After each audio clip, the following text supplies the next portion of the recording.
Okay, great. So as I just said, welcome again to the D12 team. We're super happy to work with the Maine Community College system. And as Sean mentioned, I'm going to do just a high-level overview of the Brightspace platform, really hitting on some of the key components and some of the things that we think will really resonate well. So really excited to jump in and start showing off the Brightspace platform.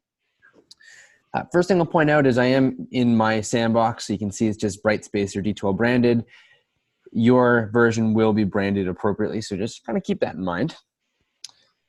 One of the things that Sean mentioned at the beginning of his presentation is that we have a really great mobile strategy where you can do absolutely everything in Brightspace directly on a browser on either your phone or your tablet, as well as a desktop, in addition to those amazing apps that we have available as well.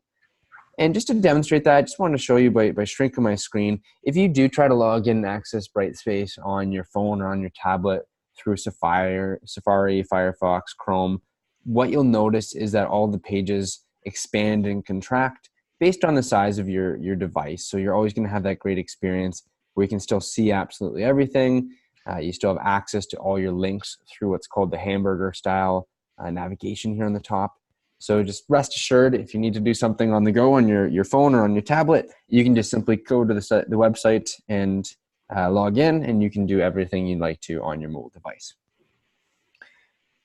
What we'll do today is just navigate to a sample course, and we'll walk through some of the basics that provide a lot of value, but again, I still kind of personally label them as the basics.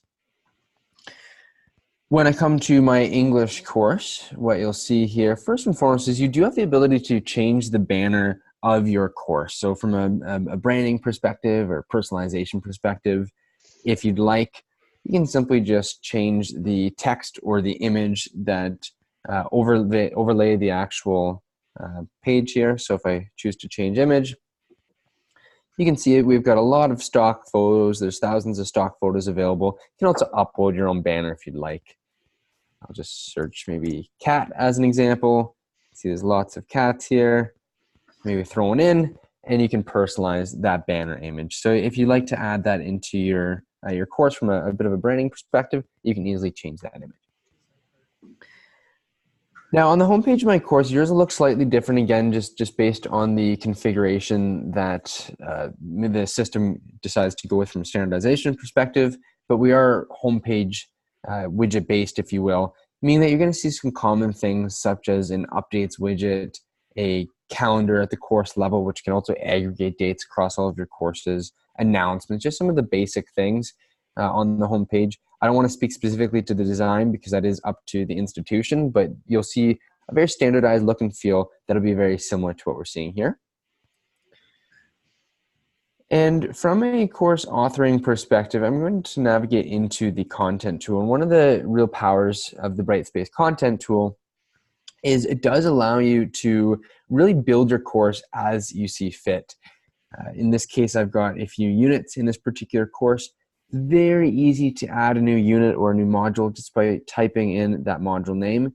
And really based on how you like to teach your course, whether it's a unit or topic-based, week-based, self-paced, you can really easily build those modules, drag and drop them around to reorder, and you have the ability to drag and drop to add things to your course. So if I've got some content on my desktop or my documents folder, I just open up my documents folder here. I can bulk select, drag over, and bulk drop multiple pieces of content into this new module I've created. Now that it's added, I can drag and drop that content to reorder. So it's a really great function to drag and drop. One of my favorite use cases that I see quite heavily is if we're teaching a week-based course. If I'm in my unit 2 here, maybe we don't get to the this piece of content here called the formula to writing a review. I can actually drag it from, let's just pretend this is week 2. I can drag it from week 2 into week 3, and I've just moved it to next week. So it's a really great way to, on the fly, move around your content, manipulate your course as you need to. Recognize that courses are going to be a little fluid as you're teaching them, so it's really important that you can make some really easy changes on the fly, such as drag and drop. Now, you also have the ability to create new content, and you'll see there's this nice upload and create button. The option that you're generally going to be looking for is this create a file option. You can see it's really easy also to add video or audio, but through this create a file option, what will happen is the Brightspace HTML editor will appear. And the HTML editor itself is going to be very similar to what you're used to from a tooling perspective. There are a few things I'll call out though. You can very easily insert graphical equations, whether through a just standardized graphical equation editor, or if you're more comfortable in mathematical text, we have those integrated as well. If I just give this piece of content a title, just call it fiction terms, maybe as an example. What you'll notice is you do have the ability to select and apply document templates. And what I have here is just some generic templates, but effectively what these templates allow us to do, but just maybe grab instructor introduction as an example, is apply some predefined design or structure to the page. In this case, I've got a placeholder for my headshot, my name, and all I'm going to do here is edit this content directly in line to make it my own. So I might just say, welcome to English. I'm excited to teach you this semester. So it's really easy to edit these content templates, but the real importance is that they are applying that styling. What you'll notice when I applied this is by default, this header 1 or H1 is going to be defined as red, whereas if I look at the header 2, it's defined as green specifically. So this is just a generic sampling, but MCCS can also create their own templates or use some of Brightspace's free templates to really add that styling to your content. So as you're building things out in the content tool via the HTML editor, I highly suggest playing around with these document templates just to get a feel of what it is that you have the ability to do from a design perspective to really make that content look nice. In addition to simply just grabbing some text and overwriting it, I also have access to a function called insert stuff. And it's kind of a funny name tool, but it actually really makes sense when you start jumping into it. Insert stuff provides you access to insert and embed really, I'll say anything into this piece of content that you're creating. And this function is going to be available in other locations in Brightspace as well, such as the announcements tool, assignments, quizzes, discussions. So this is a framework that you should really familiarize yourself with because it makes it really easy to do things such as insert a YouTube video if you like to pull something from YouTube. You can enter an embed code if you have an embed code. If you have any third-party integrations as well, so we do support LTI integrations quite easily, a lot of those will actually show up in this list as well. So Kaltura, Panopto are a few examples of tools that will actually just show up in this list for you, making it really easy to use those third-party tools. Now, Brightspace is really oriented and enabling the ability to add audio and video throughout the platform. And as an example of that, I can choose this video note option, which actually launches my webcam and allows me to record a message. So nice to see everybody again, just in my little home office upstairs. I can record this message here and then maybe just insert it into the content that I'm creating. So it's really easy to record messages and insert them as videos. And what you'll notice is that I'm getting this message saying that the video is being transformed. Not to worry, all that means is we're taking the video, we're wrapping it in an HTML5 player so that, getting back to that mobile story, this video will play on any device, iOS, Android, doesn't matter, because the player does not require Flash. So it's a really great experience to make sure that those videos we're recording are going to be available to every user. Now, just to finish off this piece of content I'm creating, I've got this nice placeholder for a headshot. As an example here, I do have the ability to also drag and drop images directly into the HTML editor. So I've just got a random fiction image. It's obviously not in my head, but the whole idea is you can drag and drop an image right into the HTML editor, and that's going to add it into the content you're creating. So it's super easy to add that content in the form of an image. I can add my name, and I'm good to go. As you're building out content, one really interesting function that I highly recommend using is this accessibility checker as well. So when you're building out your content, if you want to make sure that the content you've created is accessible, You'll notice that in the bottom right, I have access to the accessibility checker via this little button. If I click on it, it's going to prompt me to fix any content issues that I have that are not accessible. So in this case, I just dragged and dropped that image, but I didn't add alt text. So what I can actually do is just add my alt text and hit the repair button. So I'll just say maybe this is my headshot, hit repair, and now I've just added that alt text behind the image. So from an accessibility standpoint, we just made that image accessible. So it's a really great way just by simply clicking on that accessibility checker button to ensure that the content you're developing is accessible, which is obviously very paramount to making sure we've got some great courses being developed. I will click on the publish button, and what we'll see is this piece of content is created. It loads directly in line. You can see there's the video that I loaded, and it plays in line as well. I want to play that video. I could have added additional information, but the whole idea is you really want to apply those document templates because it applies some nice styling. You obviously don't need to, but I think it's a really great use case for the HTML editor to really make the content you're developing pop. Now, within this particular tool as well, being the content tool, I do have the ability to add dates and descriptions to really anything we see here, whether it's the module itself, or whether it's a piece of content or an assessment or activity in the course. And you can do so in two ways. I'm going to just talk about it a few ways here. At the content topic level, so fiction image, this is a piece of content. If I choose the drop down beside it, or the little chevron arrow, I can choose to edit properties in place. And what this will allow me to do is change a lot of the details about this piece of content in one single location. I can change the title by clicking and maybe saying, new image, or I'll say new space image. I can add that in there to change the title. I can switch over the status from published to draft if I need to put something in draft if I'm working on it. And I can add a description as well as dates and restrictions. So let's just say I want students to view this image by a particular date. I can add a start date, a due date, or an end date. Your start date and your end date, that's going to be the hard start date and the hard end date. So if you want to restrict students' access to a particular date range, or maybe say that students can't view something until, call it September 1st, you'd add that start date, whereas the end date is going to be that hard cutoff date when the students can no longer access whatever this may be, in this case an image. I'm going to opt to add a due date, which adds a suggested date of when something should be completed by. It doesn't lock or unlock the piece of content in this case or assessment, but it does create a calendar event. So this is my favorite way to effectively add a reminder to students to let them know that, hey, by the 29th of August, you should be viewing this particular piece of content, and I'll add it in there.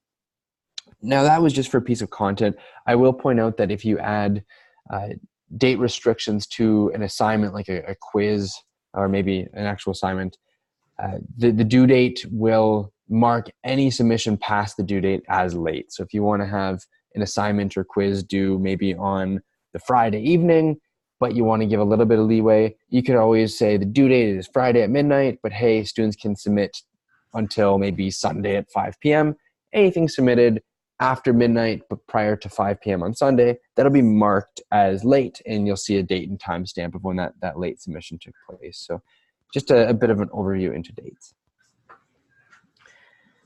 You also have this bulk edit button. So if you need to edit a bunch of stuff in one particular module, as an example, if I choose bulk edit, I can now edit absolutely everything about every component of this module.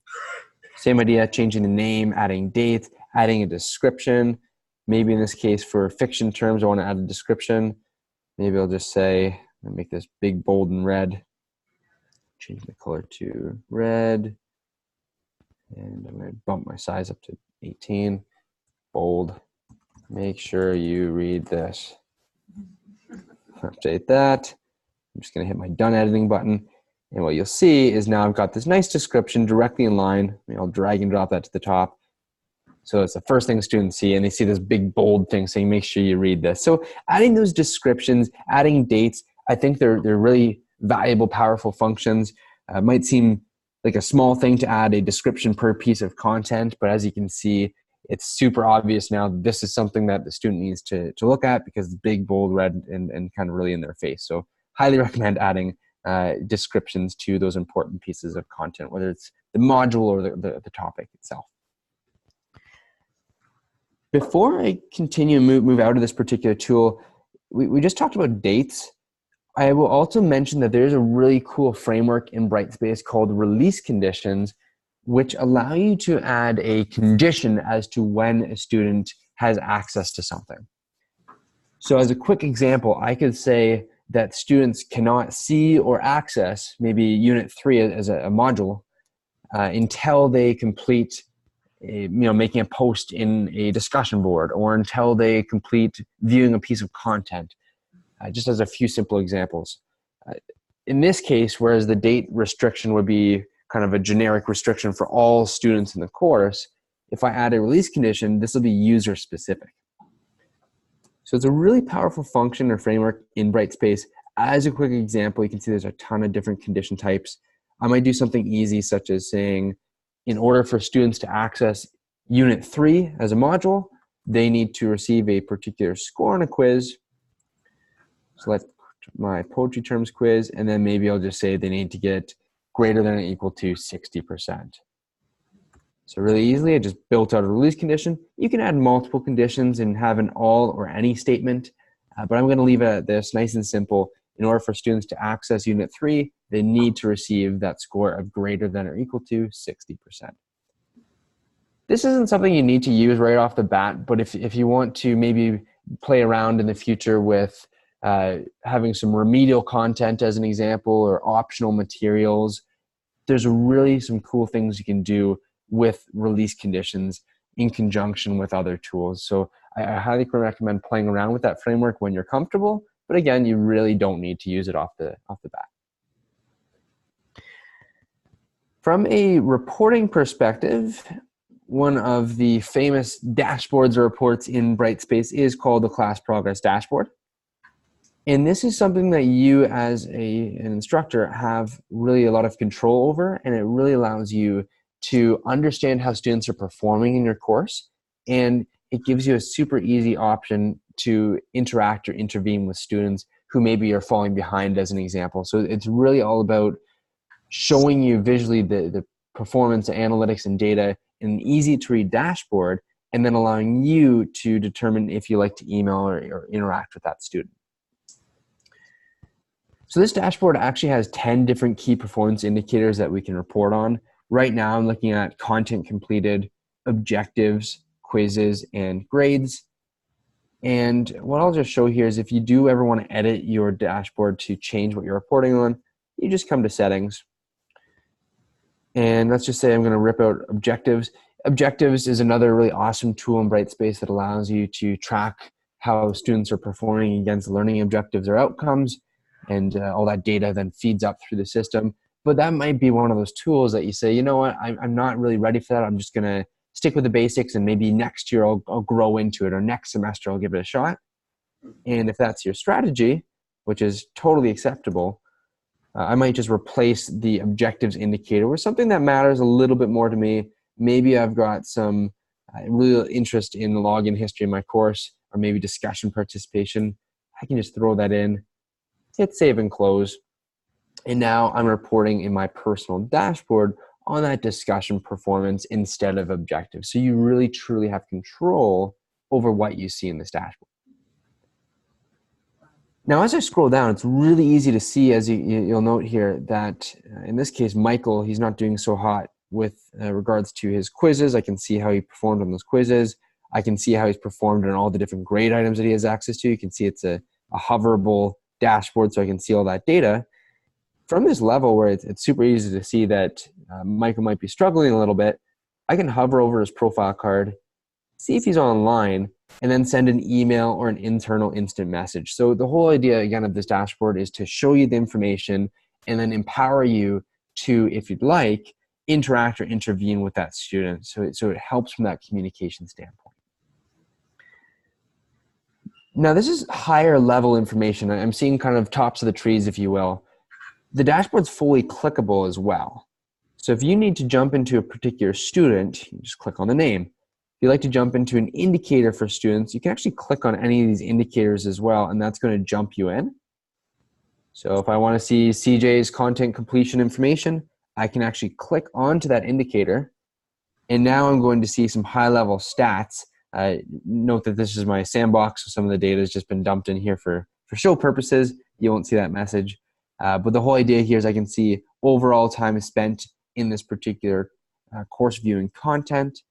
If I scroll down, I can see per module, expand Unit 1 as an example, I can see per piece of content in the module, the number of visits, the time spent in total, as well as a date and timestamp of that last visit. So you have some really awesome data available to you across all of these key performance indicators. And again, at this deeper level, I can hover over the profile card, see if they're online, send the email, send the instant message. So it's a really powerful tool to allow you to communicate with students.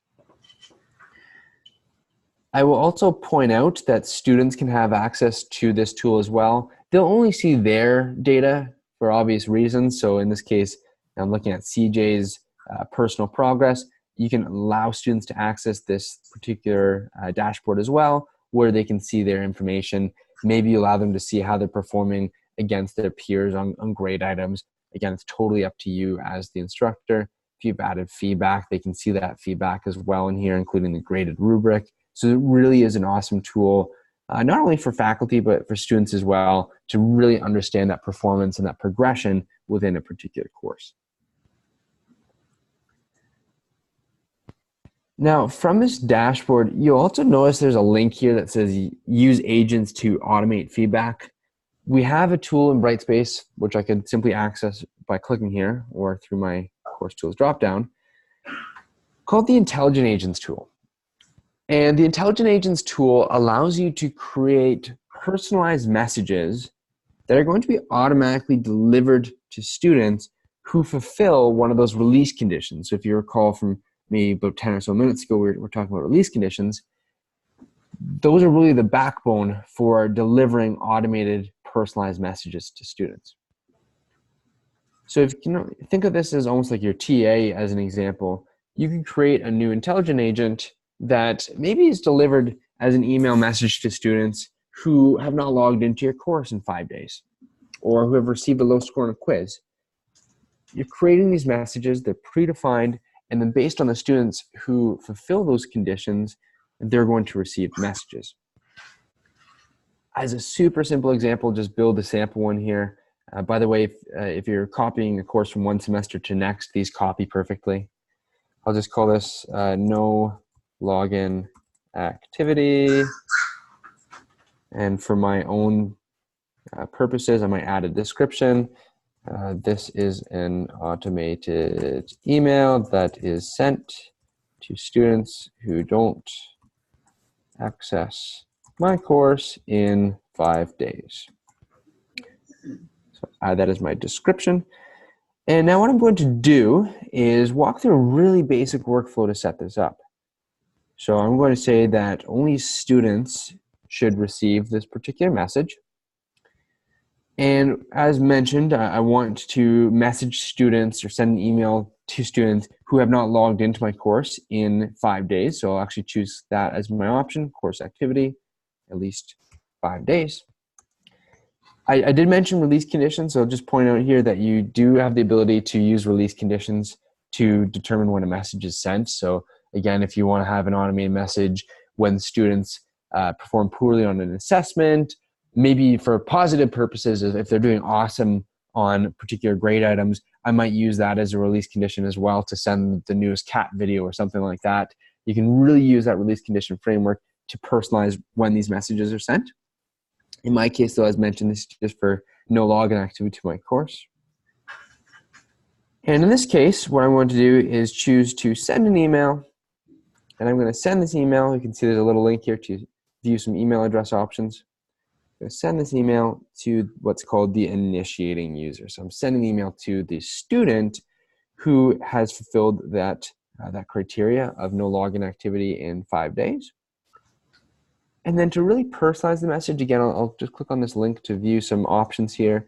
I'm going to personalize this message by using the student's actual name So I'll just say, in this case, it would say like, Sean, you haven't logged in to my course in a while. I have my message. Hi, Sean. I see that you haven't, I can't type today, logged into my course in a while. Please log in. The hard stuff is coming.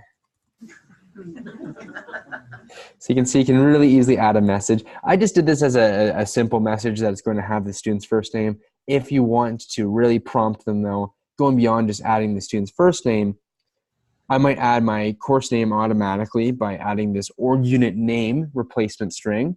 So let's just say right now I'm teaching Fall English 101, and then next term is going to be Winter English 101. If I actually just use this replacement string, then next term or semester, I don't even have to worry about editing this message. This will automatically pick up on the course name change. So maybe I use that to make sure that I don't have to edit my course every term or semester. I just always have that correct name. And hey, maybe I want students to know when they last logged in. You can actually use this replacement string to show, hey, you haven't logged in 17 days. That's another way to add that in. Or I could add in like a login path here, which I'll do. Please click, I'll just say there to log in. And I'll say fill. So I just created my message and I hit save and close. And now what you can see is I've got this no login activity intelligent agent. It's going to send an automated email to students who haven't logged in 5 days. So it's a really powerful tool. If you want, there's actually a way to schedule when this runs. So I could say it runs every day as an example. You can also run it ad hoc if you want to just create an automated message and send it right now to the applicable users. You can do a practice run. You can even view history of the users who received email. So maybe you create this message and the student comes to you saying, hey, I have been logging in. The proof would be right here showing that they have not. So it's a really great way to really see who's receiving these messages. So again, this might fall into the kind of the realm of the tools that you play around with after a semester or two of using Brightspace, but I really highly recommend playing with this tool because it does help really intervene with students in a more automated yet personalized fashion. This really is your teaching assistant tool just built into Brightspace. Now, before I navigate away from the course, I do want to mention as well, I think you're currently using Collaborate for web conferencing. You do have access to a tool in Brightspace called Virtual Classroom, which is a web conferencing tool. So if you're looking to use a web conferencing tool, just keep that in mind. Virtual Classroom is your go-to tool. You can schedule your office hours, your lectures, whatever it may be. When you create that web conferencing tool or session, I should say, it will automatically create a calendar event, and therefore students will be notified of that up and coming web conferencing session. So just want to make that clear. You still have access to a really awesome web conferencing tool. It's just built directly into Brightspace.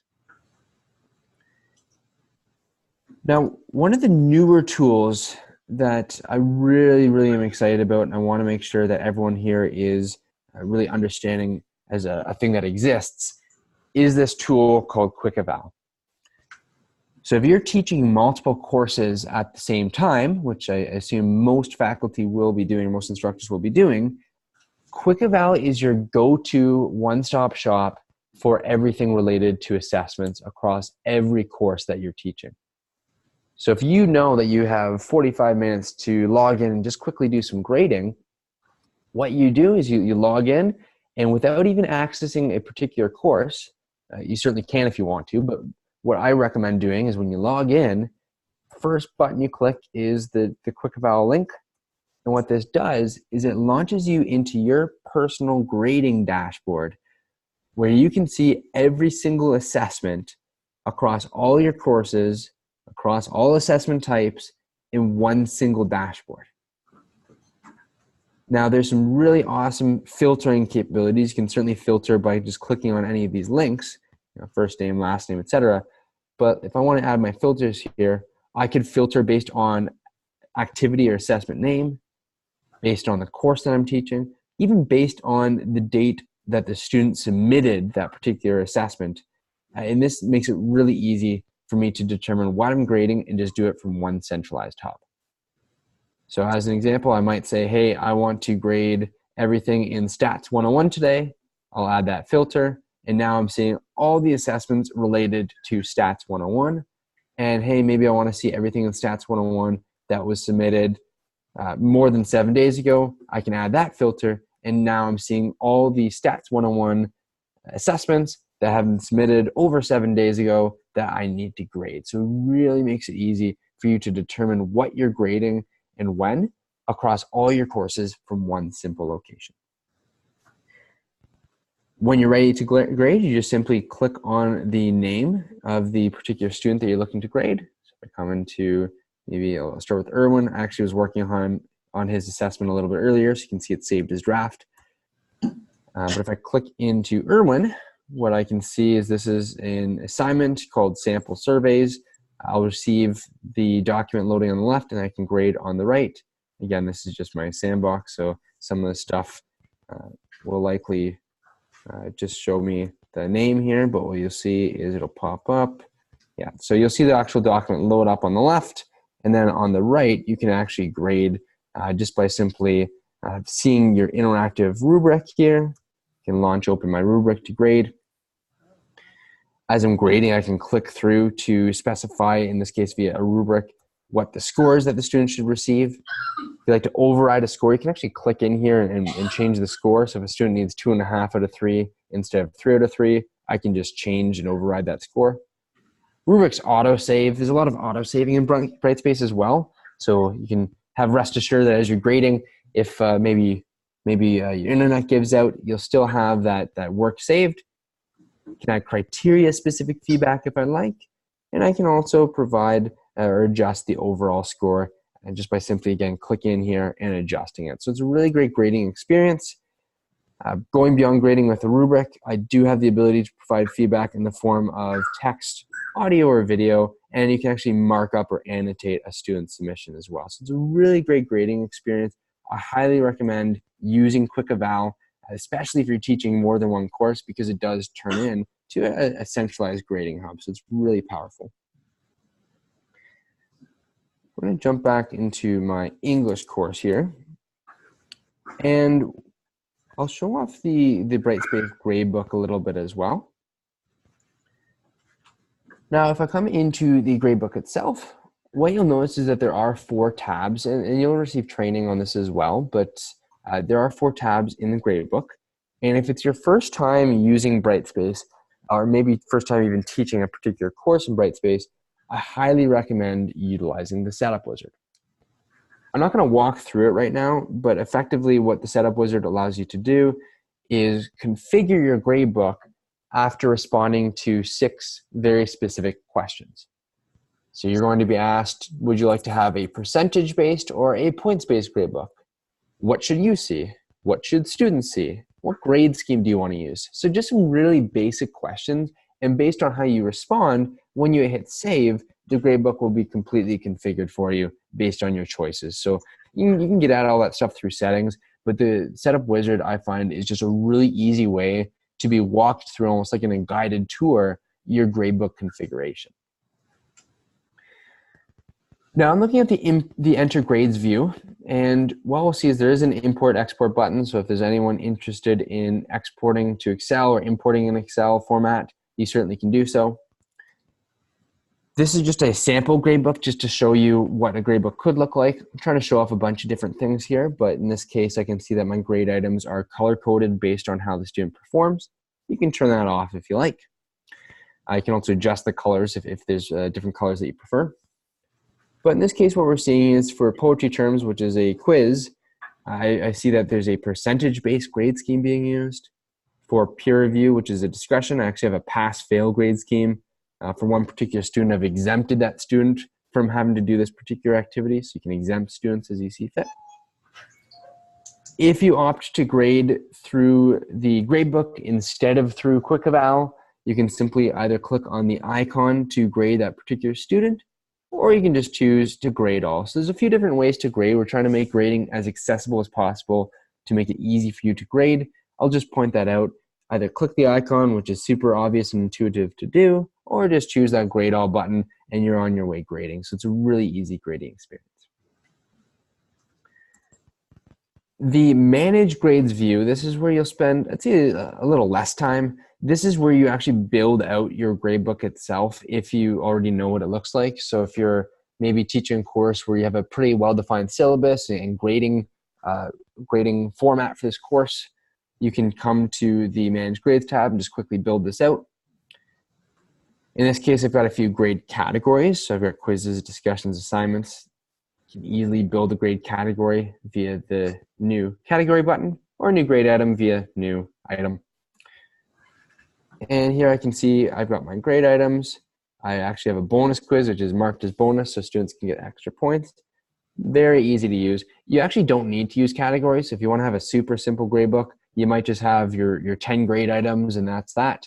Categories are just really great to use if you like to organize your gradebook and if you like to do some cool things, such as maybe dropping the highest or lowest grade in the category. So you've got some really great flexibility here as well. I'm going to come into the quizzing tool because we do have a new update to this particular tool and a few updates coming as well that we're super excited about.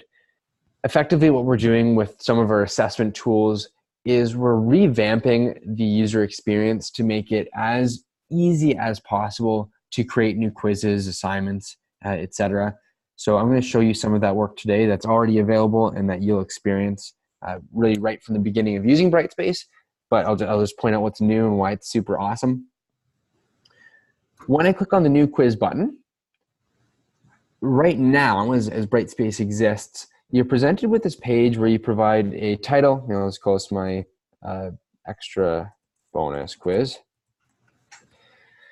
And from here, I can click on my Add or Edit Questions button. I just want to make it clear that in a few months, when you create a new quiz, the first thing that you're going to see is a page very similar to this, where you'll be prompted to add your quiz title, and then you just get started right away with adding questions. So really, really focused on simplifying the interface. You still have all the power that a lot of clients love about Brightspace, but we want to make it super obvious from a workflow perspective. So you're going to add your quiz title, and right away you're going to either start creating questions or maybe importing questions. Maybe you're using some publisher quizzing or test banks from Pearson, McGraw-Hill, whatever it may be. You can integrate or import those test banks. But from here, if I want to maybe add a random question pool or a new quiz section or maybe build a new question itself, I can do all that through this interface. Just so question pool, I'll just call this a new random question pool. And what I'll use in this case is the question library. So I'll browse all the questions that are available in this particular course. I can sort or filter based on maybe other quizzes or based on question type as well.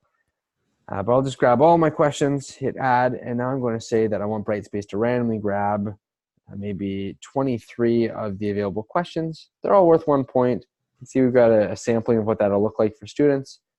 You can see some sample questions. Hit the save button, and I've just added a question pool. So now you can see the first thing in this quiz is going to be questions 1 through 23 in a random question pool.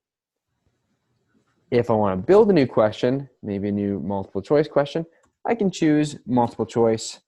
And what you're going to see when you first come into this experience is a very easy interface where I can simply add the question text. This and all boxes in this page are condensed HTML editors. So if you want to add text, audio, video, graphical equations, images, you certainly can do so. I will just say, maybe going off of Sean's little fun tidbit this morning, who is the newest P12 client? So I've got my question. You can see the text appears as a preview. I'm just going to add a few options here. So CCS, tab through, UMS, review, and what's another good example? Let's call this the American College of Financial Services, who is also, I'd say, the 4th newest client. So we'll add them in there. Correct answer for the newest is UMS, so I'll check them off. And there we go. We're done. We just built our question. So it's really easy to build this out. Now, if you're looking to do some things such as response-specific feedback, custom weights if there's a partially correct answer, add a description, a hint, you can do all those fun things. But what you'll notice is that they're hidden in this little options dropdown. And as I choose what I need, I have access to those different options. So what this is called in Brightspace is really kind of progressive disclosure. So as you need access to new features or functions, you simply just toggle them on. Brightspace is smart enough, so if anything that you've toggled on in a previous quiz building experience, Brightspace is going to remember that. So you always have that prompt already in place for adding response-specific feedback or maybe partial weights. So I'll just say maybe MCCS is 50% correct, and my feedback will be MCCS is the 3rd newest client. So really great example of using this feature or function. I've actually seen clients where for incorrect or partially correct answers, the client, instructor in this case, is linking back to the actual content in the course that taught that particular topic. So it really helps close the loop from a feedback perspective. So I will just hit save and close, and what you'll notice is I can actually drag and drop the question around to reorder if I want. So it's a really easy experience to move things around. And I'll just jump back here and hit the save and close button. So it's really easy to build that quiz, and I can see here it's just built into my quizzes list.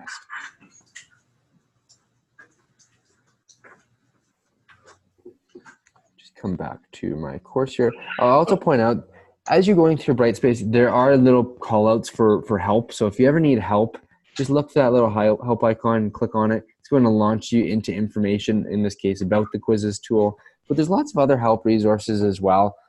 By default, you'll see a help dropdown that points you to Brightspace documentation, the Brightspace community, as well as a list of video tutorials. So if you're walking through Brightspace and you just want to find some help resources, you have access to some great stuff.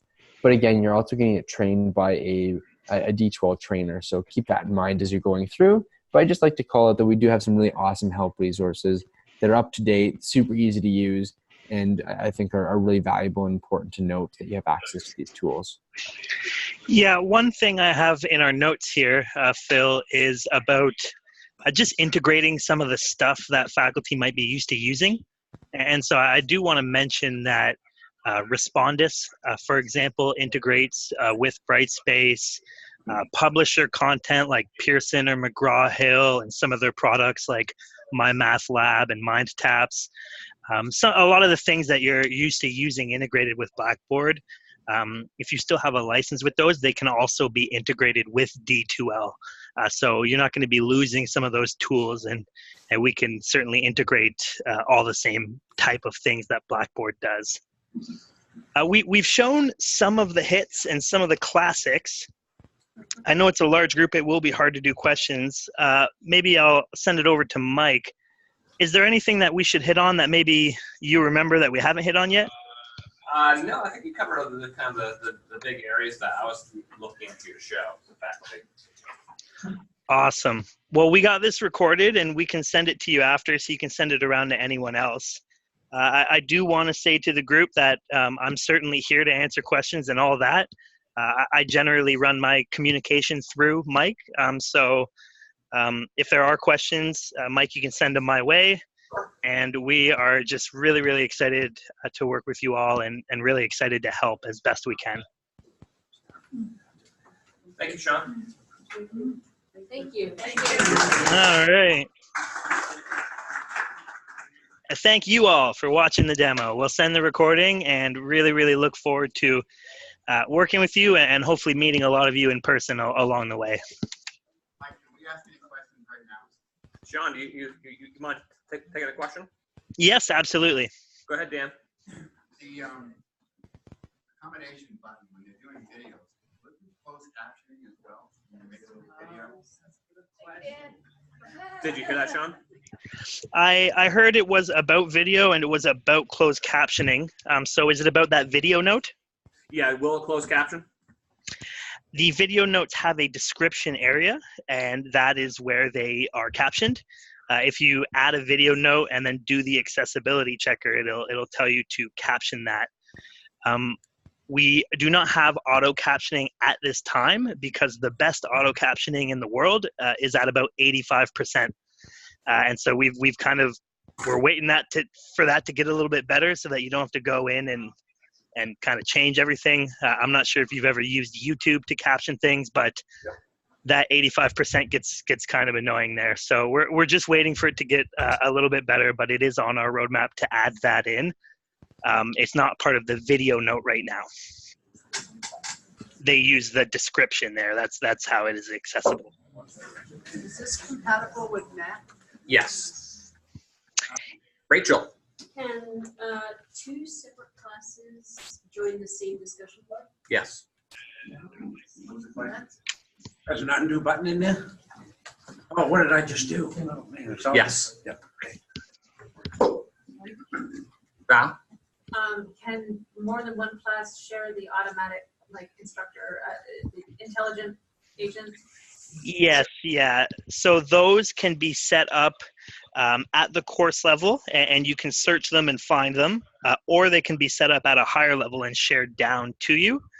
So many of our clients are kind of sharing intelligent agents where you just have to hook it up to your course, but it can already be made in advance.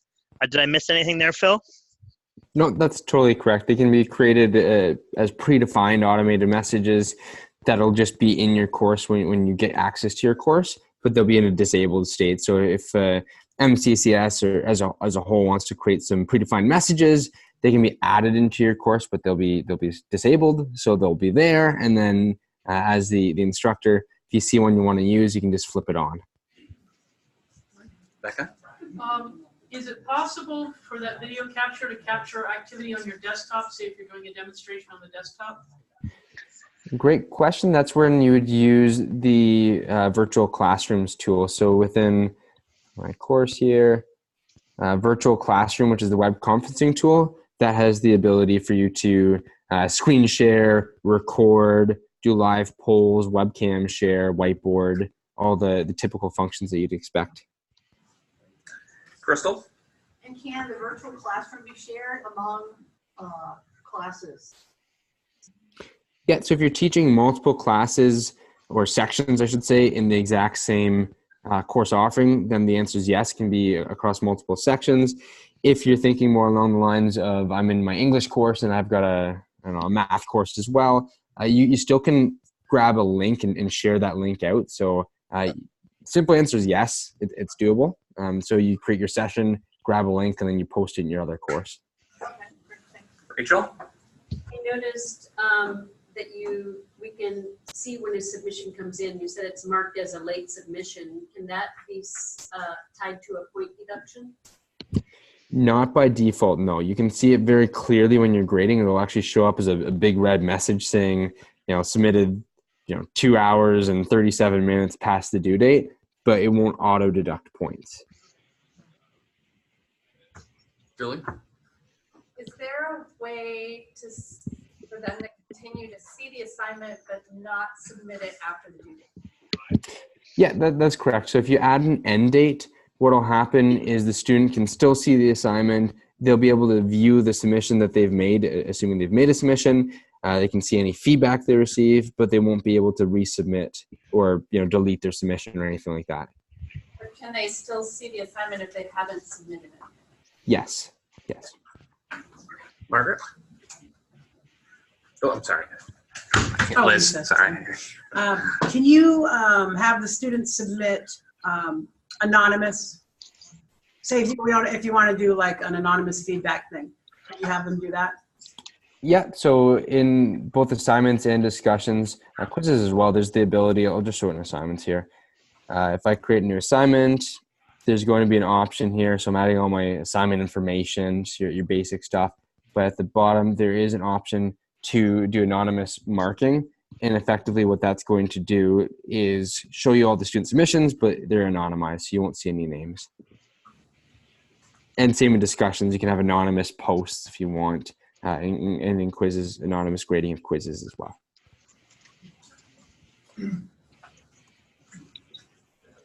Any other questions for Phil or Sean? No?